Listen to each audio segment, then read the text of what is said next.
I have decided to video what's going on with me, and I apologize for the really weird lighting here. Next time will be better. It just happens to be dark outside.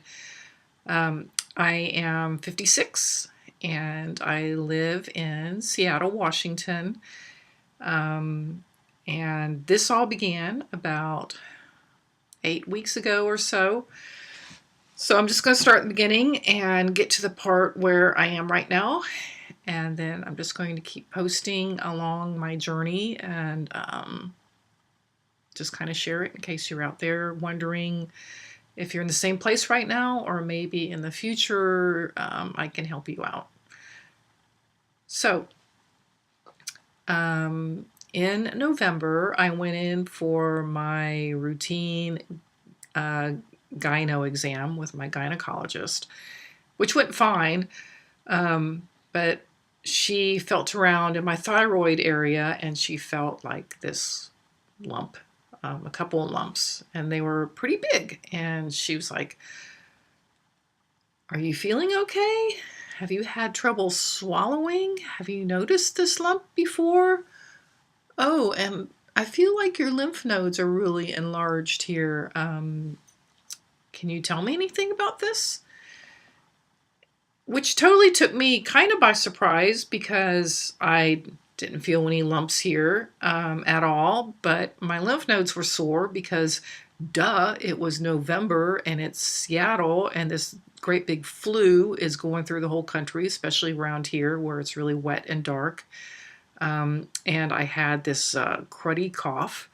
So yeah, I was tired, and yeah, I, kind of could feel my lymph nodes. And I am 56 and I have gone through menopause, so I'm tired and I've been gaining a little bit of weight. So I'm like, didn't think anything about it. So my gynecologist said, "You know what? I'm going to talk to your primary care physician and just share this information. And he'll have an idea, maybe of some next steps. I would recommend that you go see get another ultrasound, or get an ultrasound taken so we can look at this lump in greater detail." And my primary care physician totally agreed.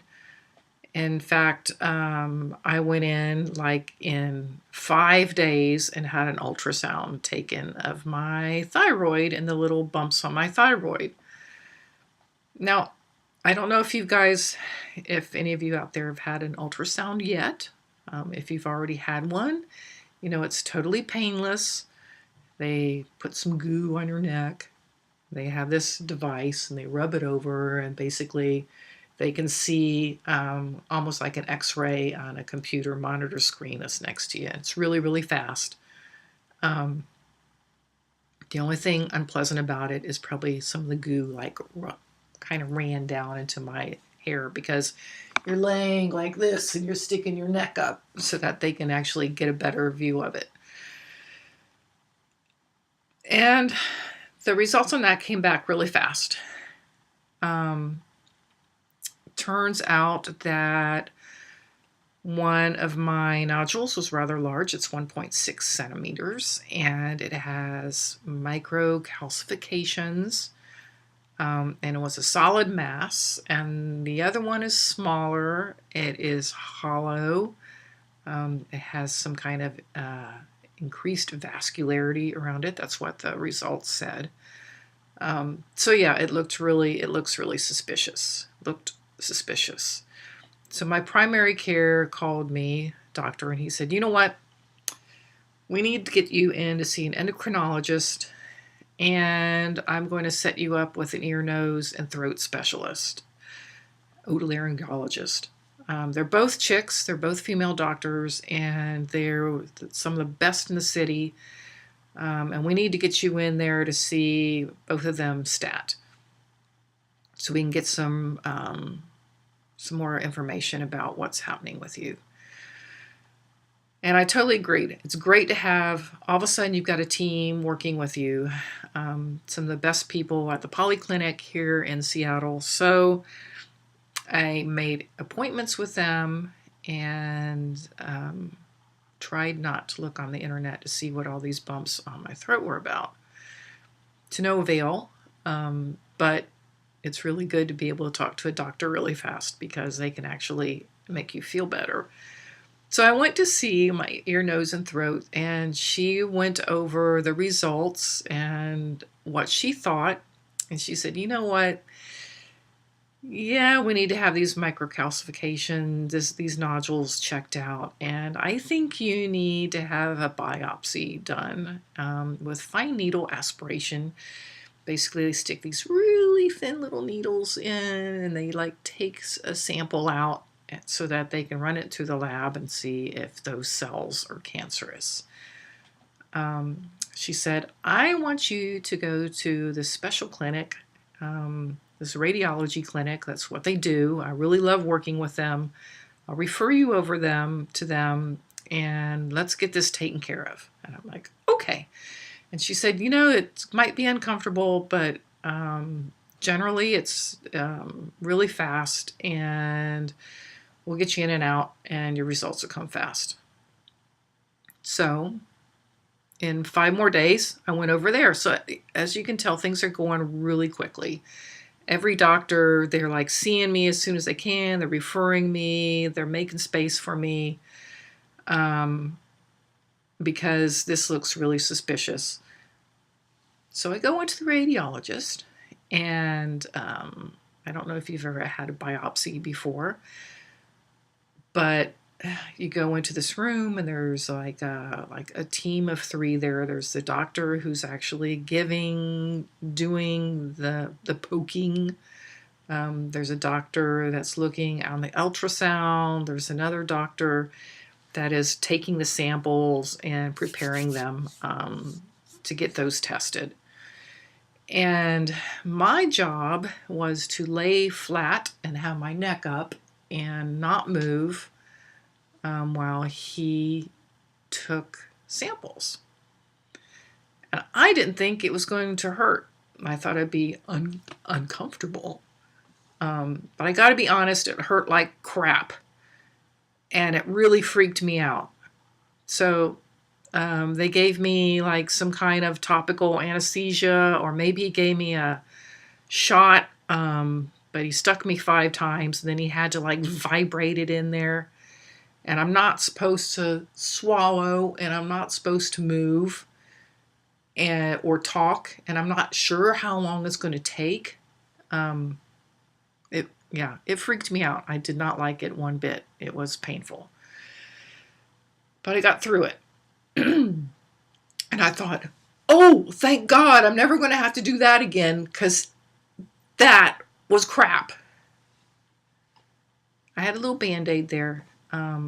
And the doctor that did the procedure said, this is a very vascular area in your neck, so you might have some kind of bruising and swelling. I'm going to give you a cold pack to ease the swelling, and it might ache a little bit for a while. And he was right. It did ache. He was very good at what he did because I did not have hardly any bruising. I mean, once I took the Band-Aid off, you couldn't tell I even had it. I just had the memory of having done it.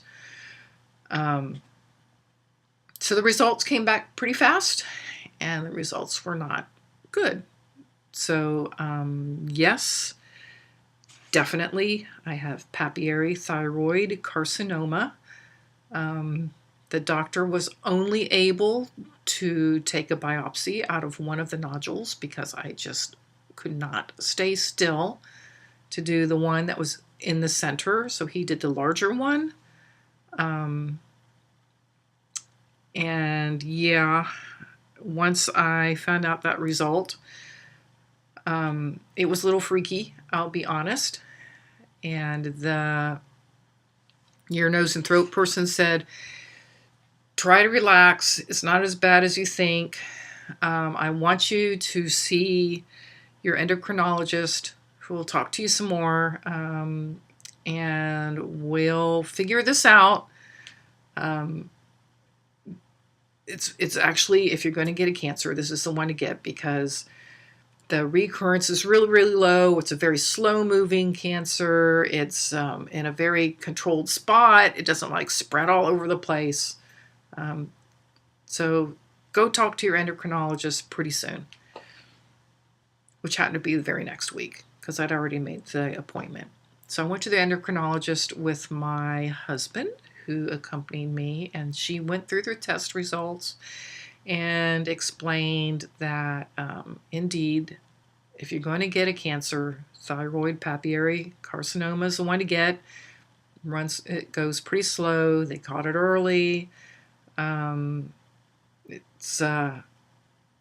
treatment is pretty straightforward, depending on that nodule.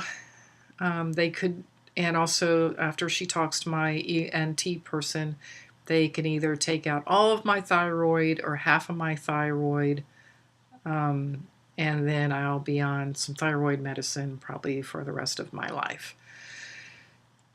So she went through it. It made me feel better, and she's so matter of fact. She's so nice and really super patient. And I bitched and moaned about the biopsy and said how much I disliked it.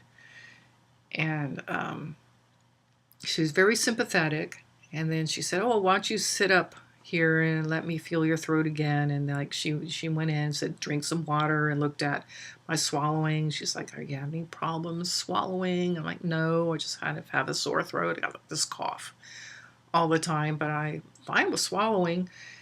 And then she started feeling around my throat, and I told her, because I had noticed that my lymph node by where the biopsy was taken has been sore. And it's still kind of sore, which made her really concerned. And she said, "Well, we haven't been able to get into your other nodule. Might be a good idea to have another biopsy taken.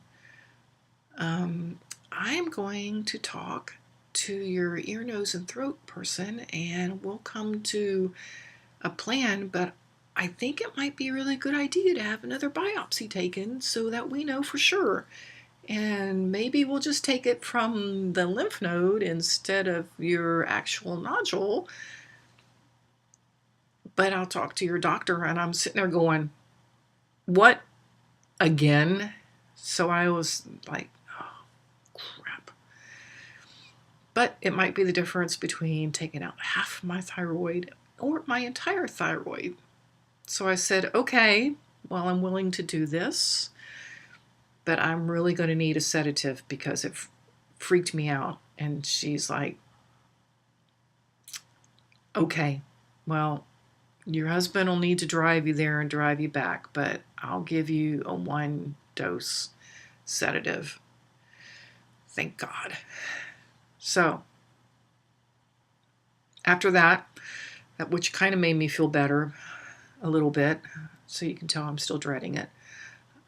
So after that appointment with her, she sent me downstairs, and I had to give some blood because she also wanted to get my TSH levels and my free T4 levels, and just to make sure my thyroid is actually doing its job as it is right now.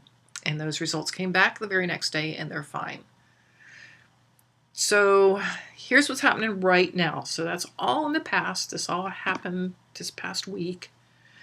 And this Friday, 2 days from now, I am going to go see my ENT, and we're going to talk about what she and the endocrinologist talked about and see if I do indeed need to go have another biopsy and when that's going to happen. And then I'm going to talk to her about treatments and surgery, trying to figure out when we can start scheduling surgery. So that's what's going on. One really good resource that my endocrinologist gave me, and I did find it online, but she said that was really great that I discovered it. And if you haven't discovered it, you should. It is the American Thyroid Association, www.thyroid.org. Very sensible information,